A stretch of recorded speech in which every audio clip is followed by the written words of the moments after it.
Pronto. Então, a partir desse momento, a gente começa a gravar o nosso encontro de hoje. E o que é que a gente vai fazer hoje? Hoje, pessoal, já vou começar o assunto da segunda unidade, até porque a gente já teve uma porção de feriados e as turmas que se aproximam do final de semana, como a de vocês, tem esse problema com feriados, então não dá para falar só sobre a questão da prova. Claro, a gente vai falar sobre a questão da prova no final, viu? Só no final. A turma de vocês foi muito participativa em relação às atividades da primeira unidade. A maioria de vocês fizeram o exercício do Google Classroom, fizeram também o exercício de fixação. Então, assim, eu não me preocupo muito com a turma de vocês. Claro, teve problemas pontuais de algumas pessoas que ficaram com uma nota mais baixa, mas isso são questões mais pontuais e que depois a gente vê isso caso a caso. Na segunda unidade, de antemão, já vou falar para vocês como é que vai ser um pouco o direcionamento. Vai ser o seguinte: a segunda unidade, a princípio, a gente vai continuar assim, até porque a gente não sabe quando essa quarentena vai ser suspensa, né? A gente sabe que foi prorrogada até o dia 30 e só isso. Ninguém sabe como é que vai ficar a situação de maio. Então, a gente vai tocando a vida por aqui mesmo. E aí, pessoal, cada ponto que vocês vão estudar na segunda unidade, ele vai ter um exercício de fixação. Inclusive, eu já deixei o do ponto 7, não sei se vocês já viram, mas já está disponível do ponto 7. Esse exercício de fixação vão ser geralmente 5 questões e vocês vão ter que respondê-lo. Não importa o número de acertos ou de erros, é só para fixação mesmo, e eles valem meio ponto, tá? E além de valer esse meio ponto, que pode parecer pouca coisa, mas são 6 pontos, né? Ou seja, meio ponto de cada dá 3 pontos. Quem não fizer vai receber, e aliás, vai receber também da primeira, viu? Vai receber 2 faltas. Quem não fizer o exercício os exercícios de fixação. A turma de vocês, tranquilo. Acho que poucas pessoas, algum não fez algum ou outro isolado, mas assim, eu tenho turmas que eu estou com problema em relação a isso. O pessoal não quer fazer exercício de fixação. E aí, eu não avisei na primeira unidade, mas a partir dessa eu já estou avisando que quem não fizer o exercício de fixação recebe 2 faltas. E eu vou dar aproximadamente 15 dias para que vocês façam um exercício de fixação, né? Mais ou menos 15 dias, então, para que cada um de vocês façam. Então, é tempo tranquilo para responder 5 questões, que inclusive vocês não precisam nem acertar para receber a pontuação. Também eu deixei lá no Google Classroom.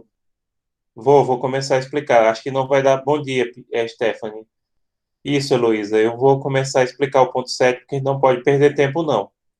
A explicação da prova fica para o final. Assim, se alguém quer tirar alguma dúvida sobre a prova, falar um pouco em geral sobre a prova de vocês, fica só no final. Então, inclusive, teve gente que mandou e-mail, né? Como a gente está recebendo muito e-mail, eu estou pedindo para os alunos deixar para resolver no final das suas aulas, porque senão você endoida. Porque a quantidade. Tem um colega aí que disse que recebeu 80 e-mails. Ele disse: Olha, eu já aviso, um ou outro que é um pouco. Que não presta atenção nas publicações que a gente coloca, que pergunta, mas o resto já fica ciente que a gente vai fazer durante a aula, no caso, no final dessa aula. Sim, pessoal, e eu também deixei um exercício do Google Classroom, esse vale um ponto, que é sobre a questão da responsabilidade eventual, né? Porque eu entendo que não, e eu já abordei isso no webinário, quem assistiu viu, a responsabilidade da China nessa pandemia. Então, esse vale um ponto, vocês podem fazer até o dia 1º de maio. Acho que também vocês já viram lá no Google Classroom. Então, cada ponto da disciplina, a disciplina de vocês na segunda unidade, como a gente já passou, o cronograma vai ter o ponto 7, 8, 9, 10, 11, 12. São 6 pontos. Então, cada ponto tem uma exercício de fixação valendo ponto, valendo meio ponto, e vocês têm que responder 15 dias a partir do momento que eu lançar, tá certo? Então, fiquem de olho e não deixem de fazer. Até porque, se não fizer, cada exercício de fixação recebe 2 faltas. Porque ele é parte integrante dessa aula. A gente dá uma aula, geralmente eu dou uma aula de 1 hora e pouco, e coloco um exercício de fixação para complementar. Até porque a aula no vídeo ela tem um ritmo diferente de aula ao vivo, né? Essas aulas remotas.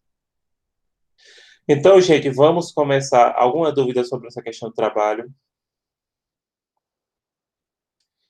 Não, né?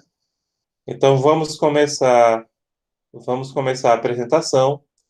Durante a apresentação de slides, quem tiver pergunta, pergunte no áudio ou peça para algum colega ler, caso esteja falando em um dispositivo que não dê para acessar áudio, porque eu não consigo ver o chat quando a tela fica ocupando só os slides, né? Então, vamos lá.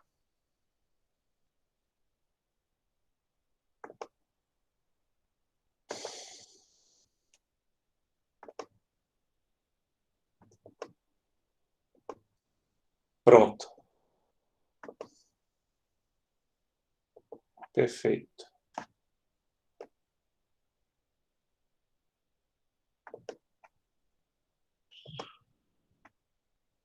Bom, pessoal, aqui a gente vai começar o ponto 7. Esse ponto 7, eita, apresentação de slides.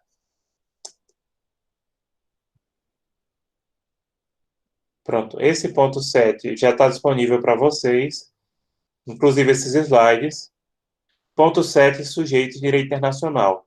Vamos falar aqui para vocês sobre quais são as entidades que podem adquirir direitos e obrigações no âmbito do direito internacional.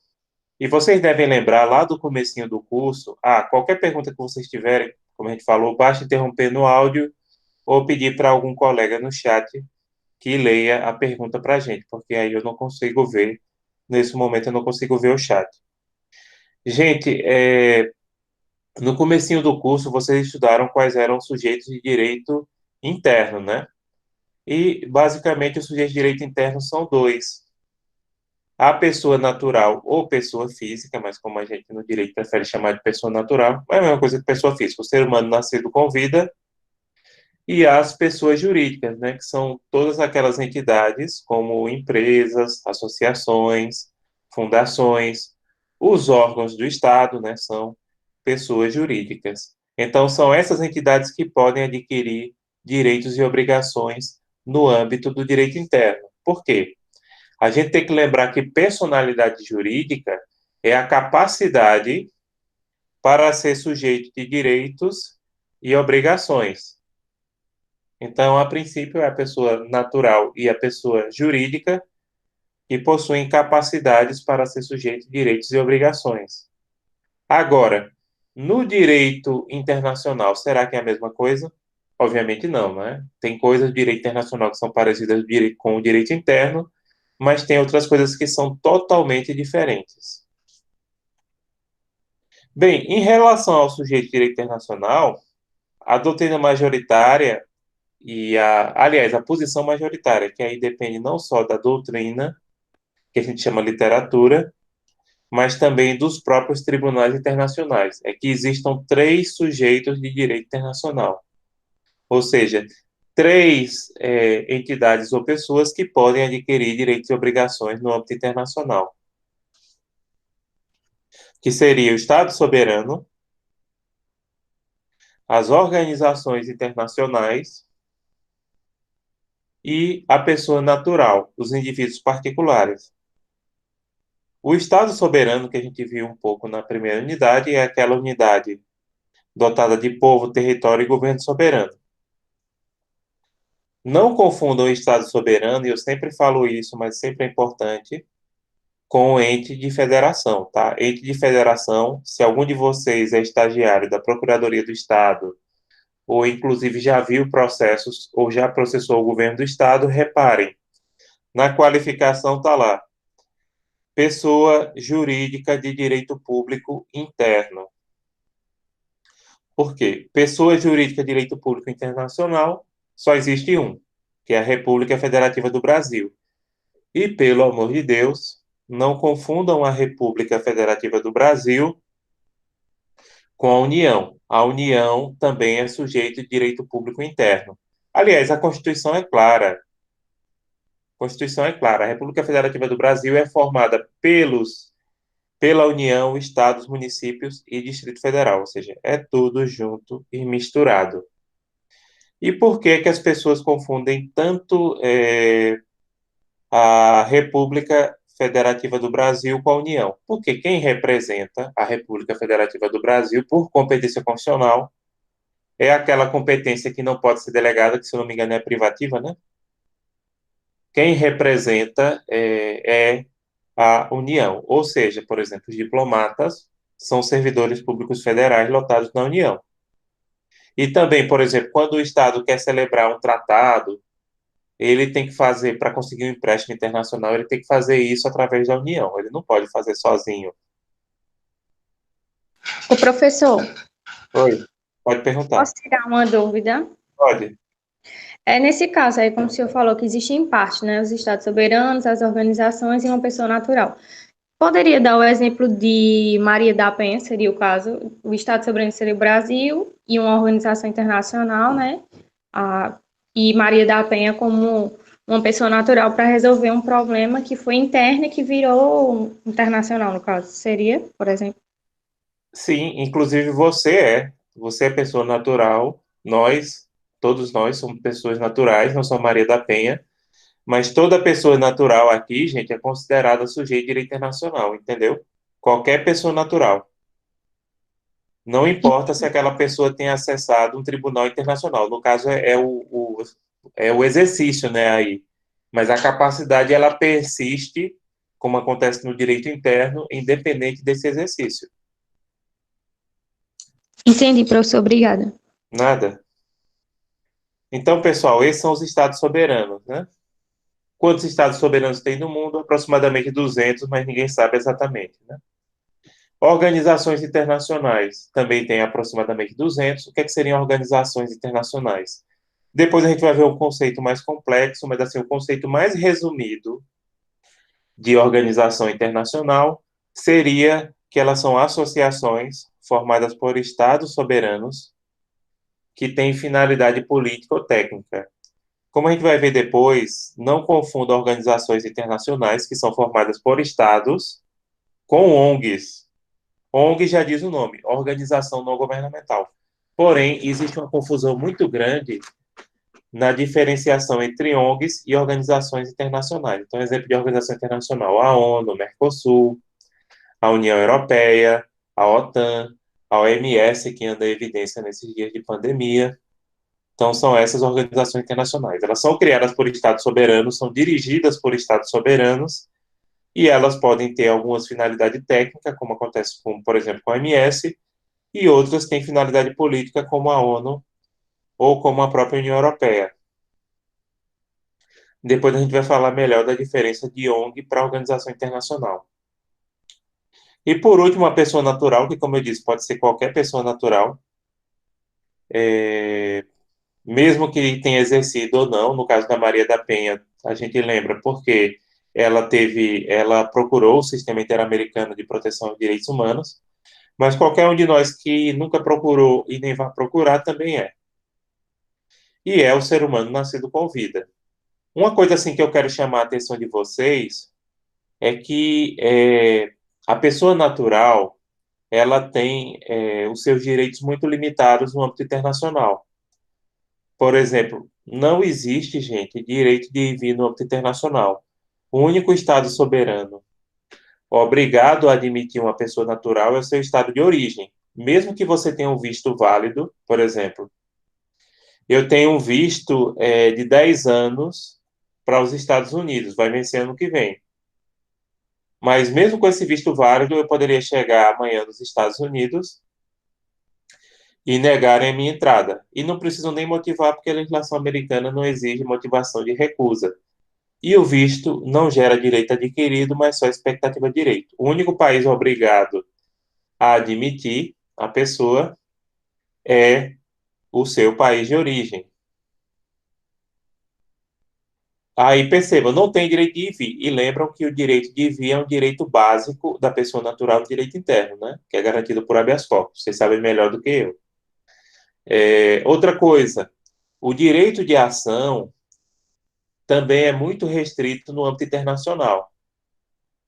Por exemplo, uma pessoa natural só pode demandar um Estado soberano se o Estado soberano aceita a jurisdição do Tribunal Internacional. Se ele não aceita a competência e a jurisdição, então a pessoa natural não pode demandar. Por exemplo, Maria da Penha só conseguiu procurar o sistema interamericano. O caso dela não foi para a corte, viu? Ficou só na comissão, porque foi feito um acordo com o Estado brasileiro. Não precisou ir para a corte, mas poderia ter ido. Porque o Brasil aceita a jurisdição do sistema interamericano, inclusive da Corte Interamericana de Direitos Humanos. Se o caso dela tivesse acontecido nos Estados Unidos, ela não teria essa faculdade de chegar até lá. Então, percebam, as prerrogativas que a pessoa natural tem no âmbito internacional são muito limitadas. Por isso que, inclusive, alguns autores importantes dizem que a pessoa natural não é sujeito de direito internacional de fato. Parece com um ente despersonalizado, como economia. Ela pode exercer algumas prerrogativas, mas tendo uma certa limitação. Porém, os autores que defendem lembram o seguinte: o único sujeito de direito internacional pleno é o Estado soberano. As organizações, por sua vez, elas são limitadas pelo seu estatuto, que é um tratado. E a pessoa natural é quem menos possui prerrogativa no âmbito internacional. Eu costumo dizer o seguinte: uma pessoa natural vale tanto quanto o seu passaporte no âmbito internacional. Quanto mais o seu passaporte for considerado, mais considerada essa pessoa. E pronto, pessoal, vamos prosseguindo aqui. Agora eu gostaria de falar um pouquinho da visão de Rezec. Rezec é um autor muito importante, a gente usa muito ele, né? Geralmente eu uso mais Mausuoli, mas também eu gosto muito de Rezec. Rezec foi ministro do STF e foi juiz em Haia. E Rezec ele faz parte de uma posição minoritária, mas importante, para a qual só existem dois sujeitos de direito internacional: os Estados soberanos e as organizações internacionais. O Estado soberano é a mesma coisa, né? Só que aqui ele está lembrando que a Santa Sé é equiparada ao Estado soberano. Esse tipo de entidade possui personalidade jurídica originária. Originária por quê? Porque foram os primeiros a surgir e também porque originaram os demais. E o Estado soberano é fundamentado em uma coisa que acho que a maioria de vocês conhece melhor do que eu, porque eu estudei isso faz muito tempo, uns 20 anos, que é a questão do poder constituinte originário, né? Eu não sou constitucionalista. Então, é por isso que a gente diz que tem a personalidade jurídica originária. A Santa Sé é equiparada a Estado soberano para todos os fins de direito e obrigações. Santa Sé não é a mesma coisa que Vaticano, é além disso. A Santa Sé representa o Vaticano, que é a área no qual ela exerce a sua soberania, e representa a Igreja Católica. Por que que Santa Sé não é a mesma coisa que Vaticano? Santa Sé, gente, surgiu na Idade Média, certo? A Santa Sé já teve vários territórios no qual ela exerceu sua soberania, inclusive fora da Itália, como Avião na França, Malta, Chipre. E no século XIX eles tinham os estados papais na Itália, que era mais ou menos o centro da Itália, Roma, a região do Látio, acho que até chegar ali perto da Emília-Romanha, por ali. Quando o Reino da Itália surgiu, o Reino da Itália ocupou esses estados papais e ficou uns 50 anos numa situação indefinida. O Papa se dizia prisioneiro do rei da Itália. Em 1929, eles celebraram um acordo, que é o Tratado de Latrão. Nesse Tratado de Latrão ficou estabelecido que a Santa Sé recebeu indenização pelos territórios perdidos. A indenização deu, inclusive, para constituir o Banco Vaticano e receberiam a soberania do Vaticano, né? Que é essa área simbólica, que é um quarteirão da cidade de Roma, gente, uma quadra, um bairro pequeno. Eu já dei a volta todinha, né? Para dizer que já dei a volta no país.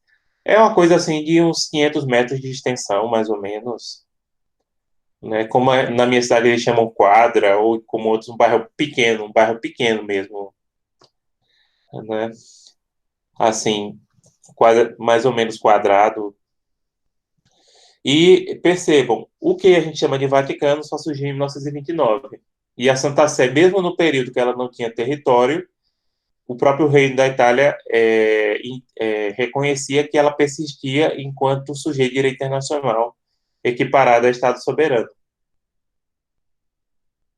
E, por último, pessoal, nós temos as organizações internacionais, como, por exemplo, a ONU, a OIT, que é a Organização Internacional do Trabalho, a OEA, que é a Organização dos Estados Americanos, a FAO, que eu já participei de projeto que chama-se Organização para a Agricultura e Alimentação.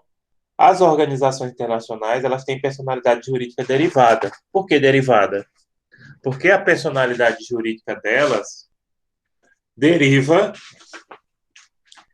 dos estados que as criaram. Então, o RESEC segue essa posição minoritária importante. Para eles, só são sujeitos de direito internacional, perdão, os estados soberanos e as organizações. A RESEC, empresas e indivíduos particulares não possuem personalidade jurídica internacional. Em relação a indivíduo, a posição é minoritária. Agora, em relação à empresa, a maioria dos autores considera que as empresas também não possuem personalidade jurídica internacional. Mesmo aquelas empresas multinacionais, que muitas vezes são mais poderosas do que determinados estados. E uma coisa que eu acho que vocês já notaram, em cada país que essa empresa quiser funcionar, ela vai ter que se registrar de acordo com o direito interno. Então, é por isso que a gente compra um produto que é de uma empresa multi ou transnacional. Eu sempre confundo as duas coisas, mas são diferentes.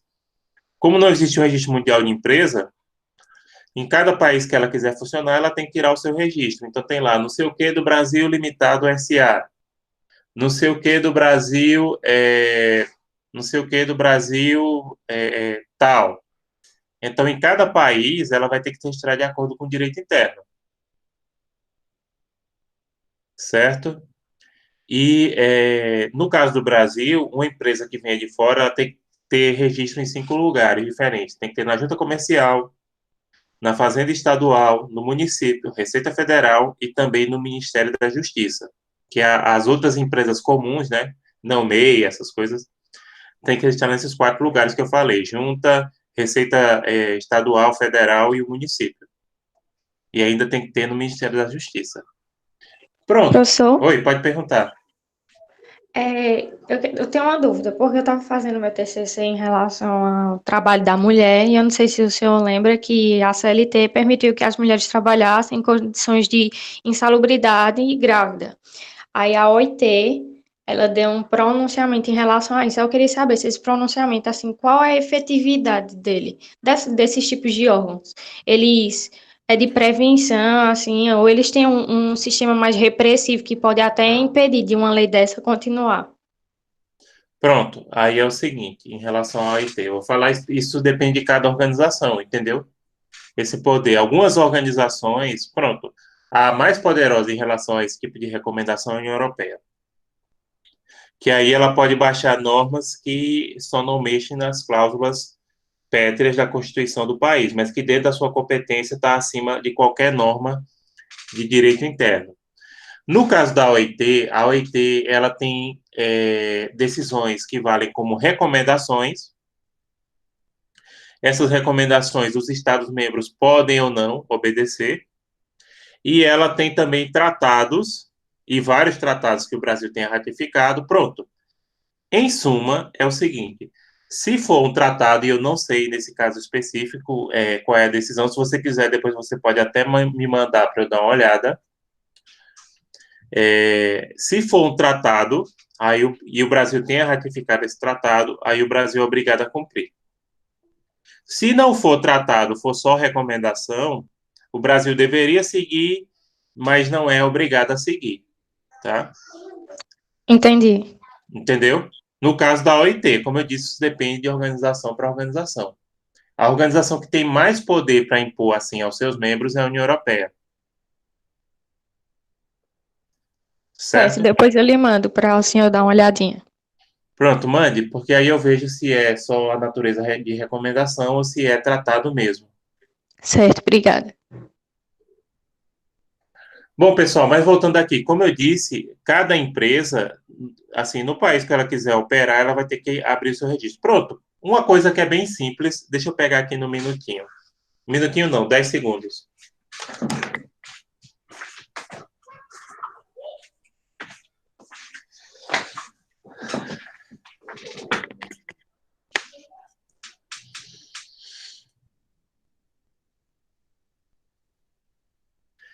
Pronto. Essa pasta de dente, Colgate Palmolive, inclusive é que eu ando da minha necessaire que eu levo para a faculdade, né? Tá aqui na bolsinha.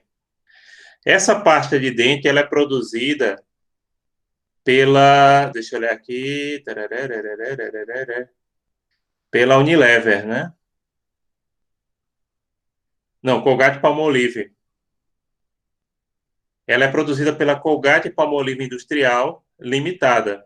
Agora, reparem aqui que na própria pasta de dente tem dizendo o seguinte: importada e distribuída por Colgate Palmolive do Equador, Colgate Palmolive do Peru, Colgate Palmolive Peru, Colgate Palmolive Companhia Colômbia, Colgate Palmolive SA Venezuela, Colgate Palmolive Chile.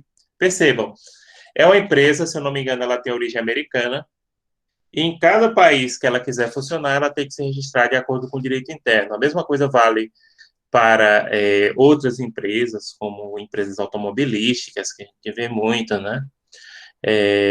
Coca-Cola. Se vocês tiverem algum produto da Coca-Cola aí, dê uma olhadinha. Se eu não me engano, é Coca-Cola do Brasil Limitada. Eu tenho na geladeira, mas eu não vou lá buscar agora, até porque minha filha está brincando no corredor, né? Senão ela pensa que eu já terminei.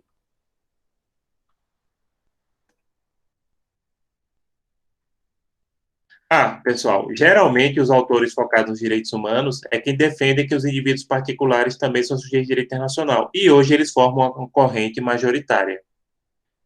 Então, justamente por essa possibilidade, como vocês perguntaram aqui, por essa possibilidade de você poder processar um Estado soberano num tribunal internacional, é que se admite a personalidade jurídica internacional do indivíduo. E ela hoje tem uma corrente majoritária. Agora, pessoal, falar um pouquinho mais sobre as organizações internacionais, vou falar da Cruz Vermelha. A Cruz Vermelha foi a primeira organização internacional criada no século XIX, século retrasado, e tem natureza técnica e humanitária. Apesar do nome, acho que eu já falei isso, a Cruz Vermelha, gente, ela não tem objetivo religioso, né? Inclusive, em países muçulmanos, chama-se Crescente Vermelho. Essa entidade foi criada devido à iniciativa de um suíço. Os autores, e aí tem uma divergência, os autores mais antigos, como Delbrand da Scioli, diz que é uma organização internacional. Os autores mais novos, como Mauzuoli, diz que é uma ONG, mas a Cruz Vermelha seria ONG, Organização Internacional. Na verdade, ela tem características de organização internacional e tem característica de ONG, até por ser uma entidade tão antiga que tem mais de 150 anos. Por exemplo, como organização internacional, ela é criada por tratado. E, na minha visão, se a entidade é criada por um tratado, e esse tratado reconhece a personalidade jurídica dela, ela é organização internacional. Por outro lado, como ONG, ela é dirigida por pessoas. O Comitê Internacional da Cruz Vermelha, ele é dirigido por 7 suíços. Agora, por que 7 suíços? Porque o fundador é suíço, Henri Dunant, e a Suíça é um país neutro, né? Então, por isso que ela é dirigida por pessoas. E também, gente, ela não aceita subsídio de Estado, né? A Cruz Vermelha vive de doações e de venda de material médico. Inclusive, ela produz equipamento médico também. E ela presta assistência a qualquer pessoa, independente de nacionalidade ou não, em guerras e catástrofes naturais, como terremotos, tsunamis. Acho que nessa pandemia ela está atuando principalmente nos países mais pobres. Então, eu considero a Cruz Vermelha uma organização internacional porque ela é criada por tratado, embora reconheça que ela tem características de ONGs, por ser uma entidade tão antiga, e também por ser pelos seus objetivos, né, de ser uma entidade neutra e que preste assistência a qualquer pessoa. Charles Rousseau, ele também tem uma classificação para sujeito de direito internacional. Essa classificação de Charles Rousseau ela é minoritária, mas importante. Esse Charles Rousseau não é o filósofo, viu, que é Jean-Jacques, que vocês estudaram no comecinho do curso. É autor do século, um autor francês do século passado. Então, para ele, existem as coletividades estatais, que são os estados soberanos, igual que a gente já estudou aqui. Existem as coletividades interestatais, que seriam as organizações internacionais. Existem as coletividades não estatais, os movimentos de libertação nacional. E os indivíduos, né? Nesse caso, da pessoa que denuncia o Estado e organizações internacionais, como a Maria da Penha, que a nossa colega lembrou.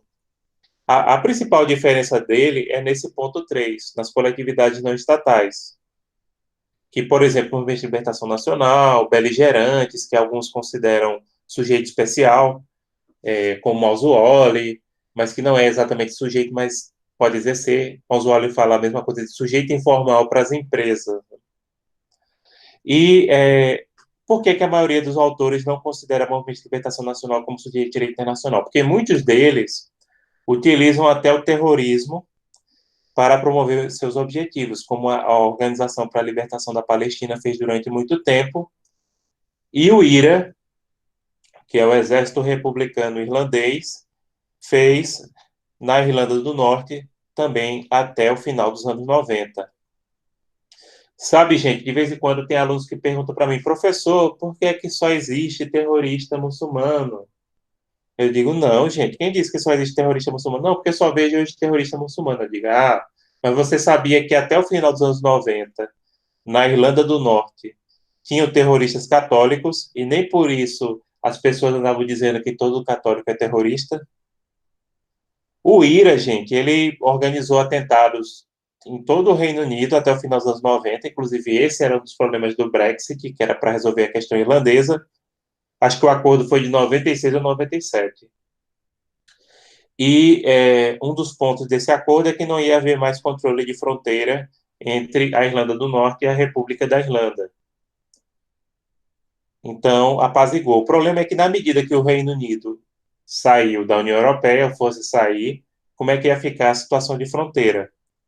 Como um dos pontos do acordo ia ser descumprido, podia ser que o IRA voltasse a praticar atentados terroristas.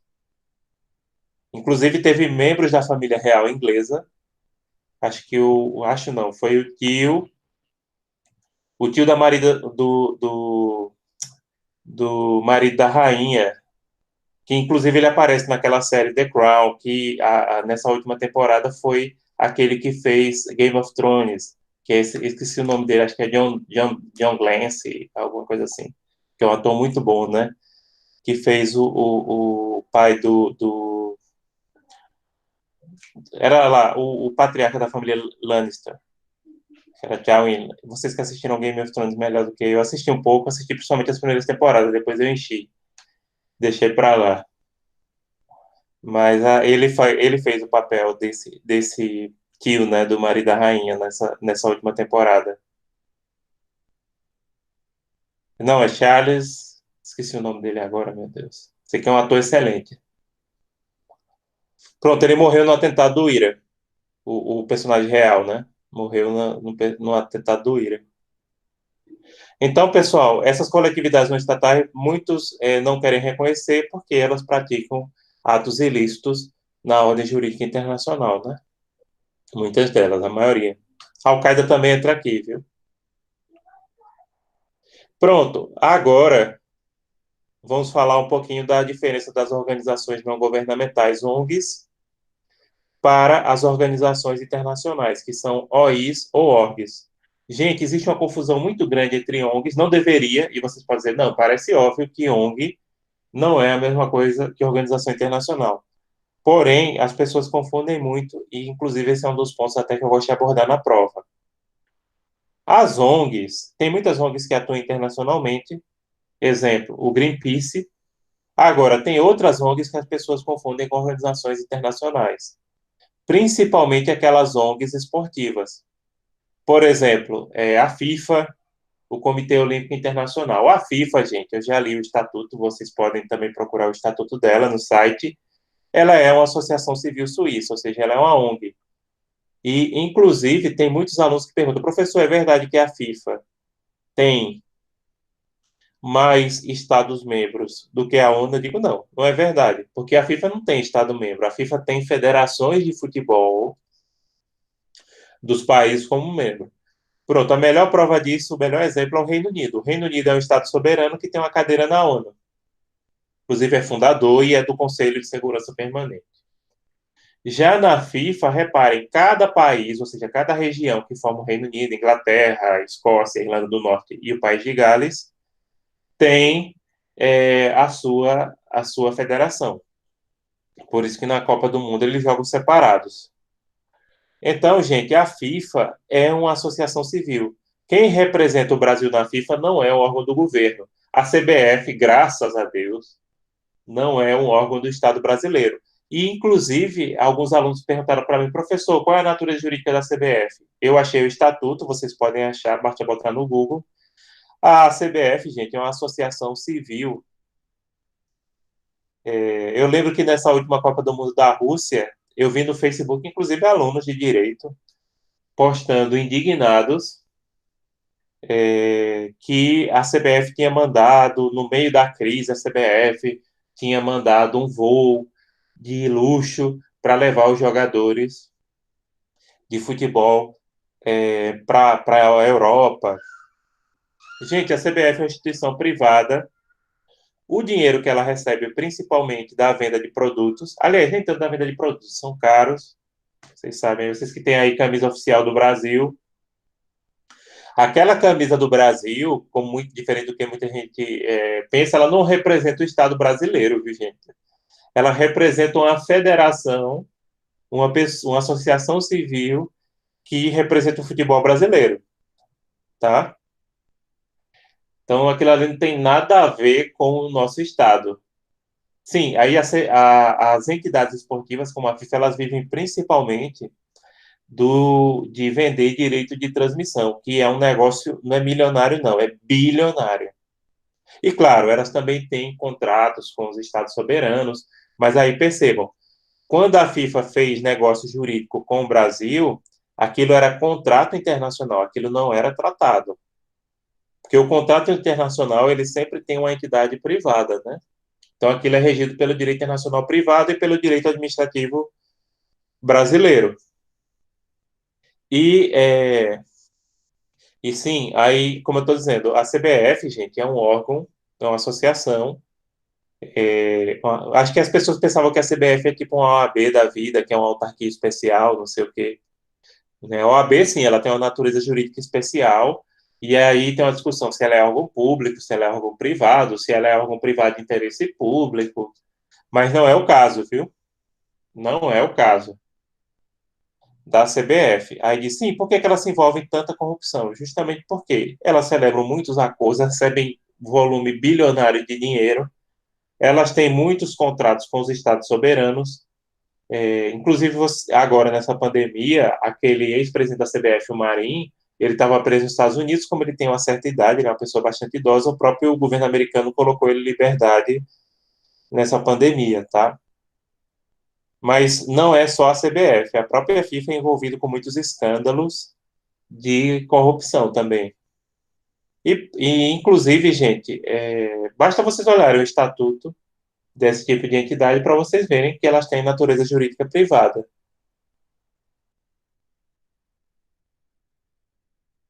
Então, as ONGs, ainda que atuem internacionalmente, não possuem personalidade jurídica internacional e são regidas pelo direito interno. A FIFA, claramente, o estatuto diz que ela é regida pelo direito civil suíço. Embora algumas organizações internacionais as admitam como membro observador, geralmente aquelas de direitos humanos, são observadores, por exemplo, de organizações internacionais.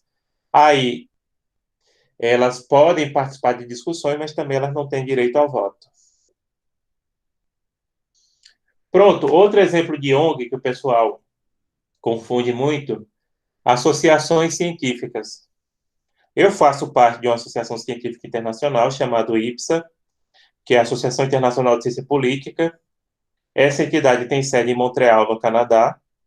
Eu já participo dela há 8 anos, já fui em reuniões e seminários em diversos países, Canadá, Espanha, Irlanda, Polônia, E agora, no mês de julho, estava marcado o Congresso de Lisboa, que eu ia presidir uma mesa, né? Porém, foi adiado para o ano que vem devido à pandemia. Então, essas associações científicas internacionais, que são formadas por professores e estudiosos, elas também são ONGs, tá? Elas são ONGs formadas, no caso da IPSA, por pessoas que estudam, tem o mestrado em ciência política, né? Pessoas que, estudantes, professores dessa área no mundo inteiro.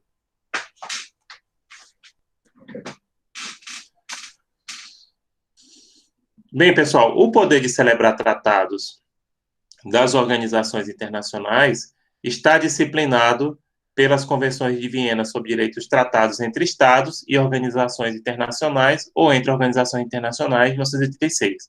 Essa convenção, em suma, ela diz o seguinte: uma organização internacional, ela tem o poder de celebrar tratados de acordo com o seu estatuto. O estatuto dela, que é muito parecido com o estatuto de uma associação civil, ele é um tratado e ali estabelece os seus poderes negociais. Então, o poder dela de celebrar tratados é limitado por um tratado que forma o seu estatuto. Gente, alguma dúvida?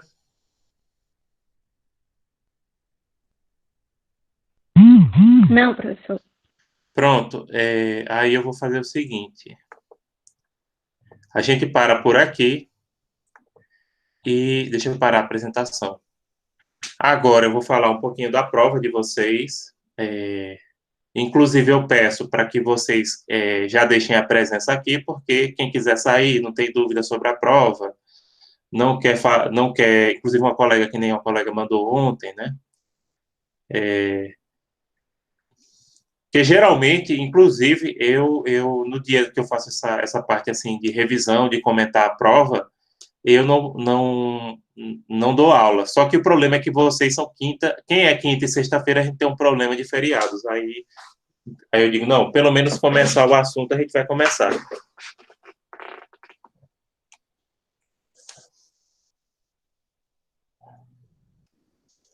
Pronto, eu vou comentar um pouquinho agora da prova.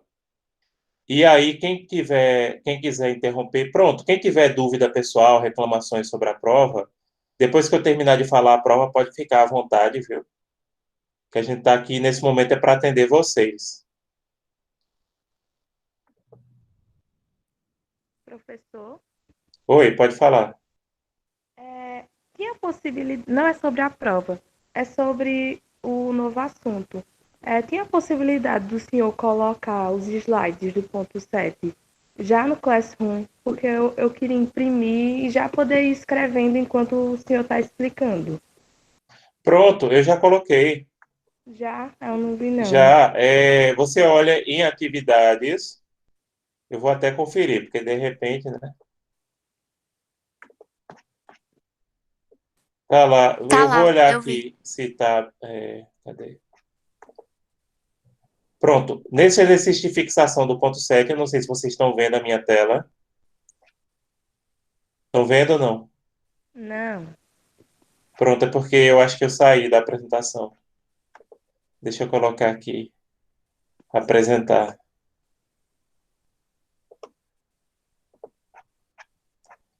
Que aí eu mostro. Pronto, gente. Agora acho que já está dando para ver, né? Tá. No exercício de fixação, depois das instruções, aí tem aulas.7 do PowerPoint e o exercício de fixação dela. Pronto. Tá Vai certo. ser sempre Obrigada. assim, entendeu? Eu coloco o exercício de fixação, aí já coloco o PowerPoint da aula e depois essa gravação com a explicação fica disponível também, mas aí com a aula do dia. Que aí, se quiser dar uma retornada, ver, entendeu? Tá certo. Obrigada. Nada, gente. Pronto, vamos falar um pouquinho da prova de vocês. Cadê? Ana Beatriz presente. Pronto. Vamos falar um pouquinho da prova de vocês, né?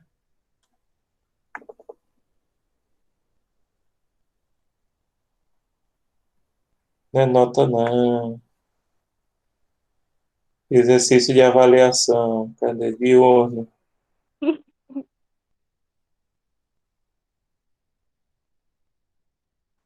Pronto. Pronto, eu não sei se vocês estão conseguindo ver, mas eu estou falando agora, estou mostrando um exercício de avaliação de vocês, né? Nessa primeira questão, era para vocês falarem da idade contemporânea, que essa criação da Cruz Vermelha foi um marco importante para a idade contemporânea e para a afirmação dos direitos humanos. Teve gente que respondeu essa questão, falou de tudo, tudo. Falou de tudo, não só da idade contemporânea, teve gente que foi até a antiguidade. Não, nesse caso aqui era mostrar que a criação do Comitê Internacional da Cruz Vermelha foi um marco importante para o surgimento das organizações e foi um marco importante da idade contemporânea. E aí um critério que a gente tem é o seguinte: 5 eu só dei para aquelas questões que estavam respondidas perfeitamente. 4,5 eu dei para quem respondeu bem, mas poderia melhorar alguma coisa, mas estava tudo certinho. 4 estava bom, poderia ser melhor. 3,5 era para ser 4, mas a pessoa errou. Geralmente 3,5 eu dei para quem não seguiu a formatação indicada, né? 3, regular, ou seja, a resposta estava correta, mas estava muito mal respondida, pouco profunda. 2,5, resposta contraditória. 2, resposta genérica. 1 ponto para quem errou totalmente. Então, isso na primeira questão. Qualquer dúvida pode interromper. Aí, deixa eu passar a prova rapidinho, porque aí a gente já vê os casos específicos, né? Na segunda questão, pessoal, da Constituição Espanhola, claramente a Constituição Espanhola era monista, né? E esse monismo é o monismo internacionalista. Até porque a própria Constituição da Espanha prevê que, aliás, a nossa Constituição ela seguiu muita coisa da espanhola, mas deveria ter seguido essa parte, que disposições de tratado só podem ser modificadas ou suspensas através de tratados ou de regras do direito internacional, ou seja, dando supremacia ao direito internacional, e nesse caso, claramente, a Espanha é monista kelseniana ou internacionalista. Bem, a terceira questão, em relação ao ponto 4, que é o Tratado de Lisboa, né, era para classificar, basicamente explicar por quê e dizer que esse tratado é um tratado multilateral, porque é formado por mais do que 3 partes, no caso, todos os Estados-membros da União Europeia, e também, pessoal, falar que esse tratado é um tratado normativo, porque cria normas gerais de direito internacional, falar que é um tratado permanente, porque, como o próprio texto informa, ele tem vigência limitada. Sim, poderia também colocar outras classificações, como bifásico, também ele é bifásico. Então, basicamente isso. Em relação à quarta questão, aí estava explicando os procedimentos de denúncia, que seria a saída unilateral, não seria bilateral. As pessoas até colocou bilateral, não, gente. Aqui é a saída unilateral, que é a chamada denúncia. E aqui estabelece os requisitos de denúncia para a saída da União Europeia. Então, explicar um pouco que a modalidade prevista é a unilateral. Unilateral, sim, através da denúncia. E o quinto, a quinta e última questão do ponto 6 era para falar que, de um caso, que é um caso clássico, né, da Albânia contra o Reino Unido, na Corte Internacional de Justiça, que, de fato, ela teria competência para isso, foi um caso que foi resolvido no passado, e falar um pouquinho da Corte Internacional de Justiça, né, que justamente ela resolve questões entre os estados que são membros das Nações Unidas, como o caso do Reino Unido e da Albânia, né, então, era isso. Agora, pessoal, eu fico à disposição de vocês para tirar dúvidas específicas ou dúvidas gerais que vocês tenham sobre a prova. Então, quem tiver alguma dúvida pode perguntar, seja no chat, eu já posso ver o chat, ou seja, é, ou seja perguntando no áudio. Certo? Esaú e qualquer um que precisar sair, essa hora pode sair. Exatamente por isso que a gente está fazendo no final, né? Então, até mais.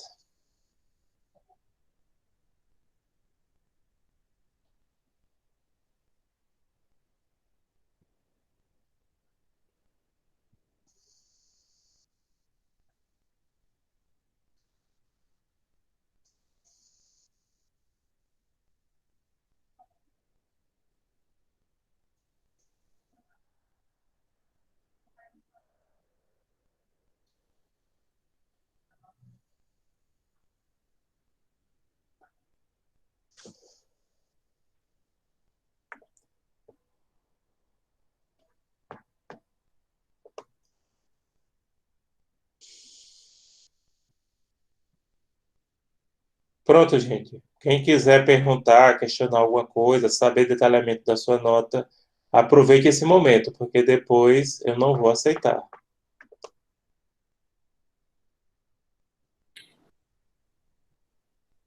Alô, podem falar. Professor? Oi. Não, tô só avisando que eu vou sair. Já foi bem esclarecedor e eu não tenho dúvidas não, viu? Obrigado pela aula Nada. e pelo esclarecimento. Tchau. Tchau.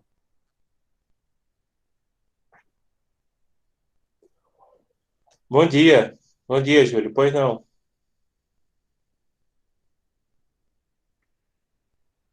Sim, Nara, seria contenciosa. A competência ali é contenciosa.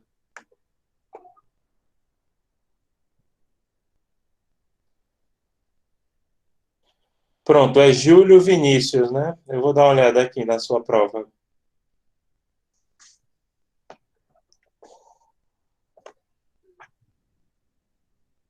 Eu vou até tirar da tela para não dar constrangimento, tá? É Júlio, qual é o nome da colega que teve?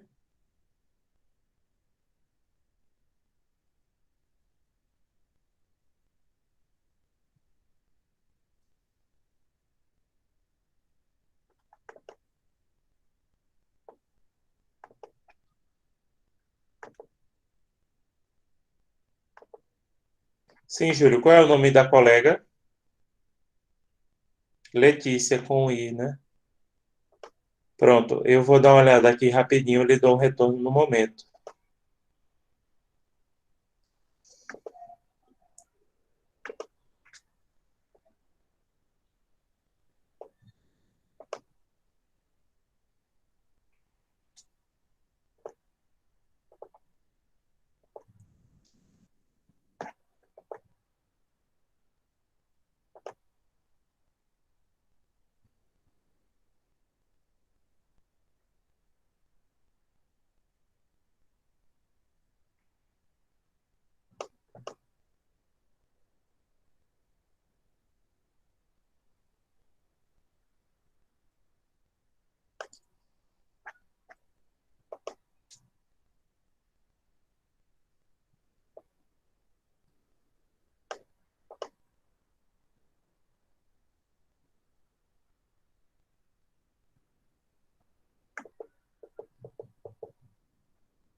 Pronto, Júlio, eu olhei aqui, eu estou com as duas avaliações. Realmente elas estão muito parecidas. E a própria estrutura da resposta está igual. Muda uma ou outra palavra, inclusive por isso que eu fiz o desconto proporcional da nota.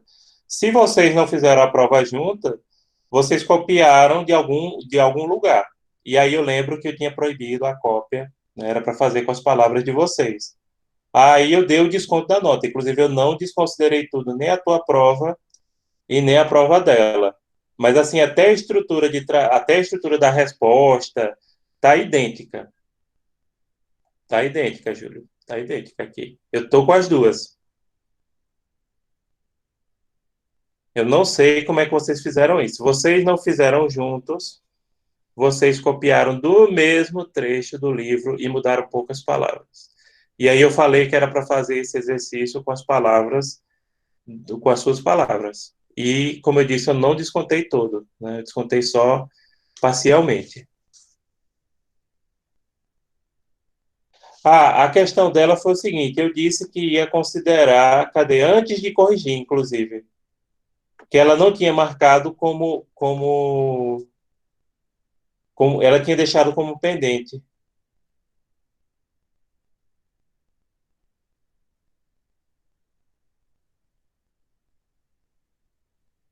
né? Que eu até coloquei a observação que eu ia considerar no dia 6 de abril. Aí ela respondeu 14. Não, aí ela tá aqui, não. Cadê, Letícia? Tá aí ainda não? Pronto, Letícia. O problema foi o seguinte: eu tinha lhe informado que eu ia considerar aquela resposta, só que você tomasse cuidado na próxima. Então, eu já tinha corrigido antes de você mandar a outra, né? Porque repare, o que é que eu escrevi aqui? O repare está lá. Boa tarde, seu trabalho ficou como pendente, ou seja, você o anexou, mas esqueceu de enviar.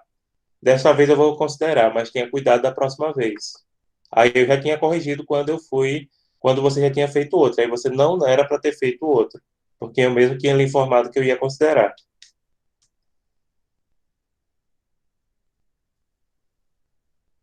Não, por nada, Júlio, viu? Da próxima vez tome cuidado, viu? Tome cuidado, faça sempre com as suas palavras. Vocês podem discutir entre si, vocês podem usar o livro, que pode ter sido o caso também, mas escrevam com as suas palavras. O ideal é o seguinte: você lê, aí depois que você lê, você faz e escreve com as suas palavras, porque isso pode acontecer. Né? E eu pedi lá na prova: escreva com as suas palavras.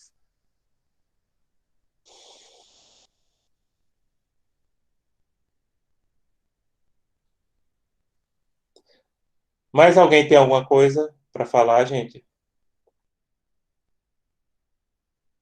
Não foi, Letícia, ia receber, sim.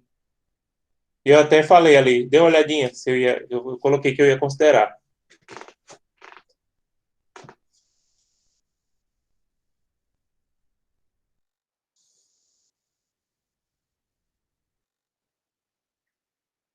Pronto, se mais alguém por nada, se mais alguém tem alguma coisa, por favor, se manifeste, né? Senão a gente fica à disposição de vocês.